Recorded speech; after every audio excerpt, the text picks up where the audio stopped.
And the 1 to 36 shouldn't be just it's not, it's funny that people build with the 1 to 36 as a history lesson, but the whole point, that's a mental con.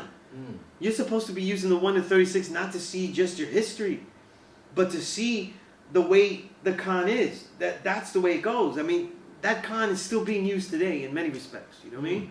To take people away from something that they do have, for the grass is greener. You know what I mean? That's the con. That's the ultimate con. Like, you got and who ends up with the green grass that you were on? That's the con. I get you on this side, and I get that grass is green side. Right? Because when they transfer all these slaves and make them slaves, they make them slaves. They're not slaves. They make them slaves. Transfer them all the way to the other side of the world.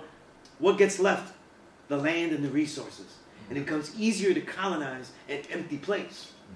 A place that can't really defend himself now has to actually needs this colonial investment, right? The removal of the support system. Yeah, You take away all of the young black males and make them slaves, you just took away military.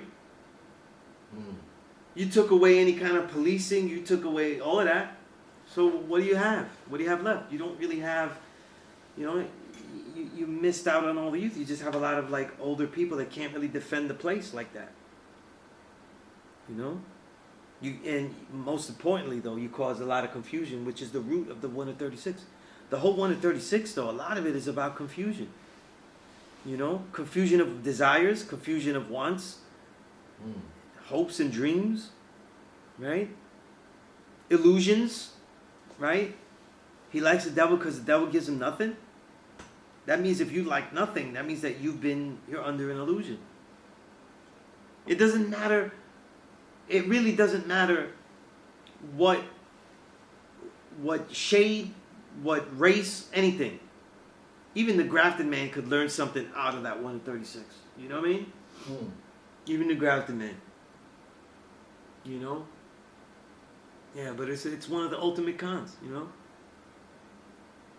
So 1 to 36, the 1 to 20 is filled with lots of different types of lies. The lies that fooled us the most. And it talks about lying all the time. How they told lies in the beginning, right? How they lied to us about what we learned, how they kept us illiterate, right? How do they keep you illiterate? They lie, right?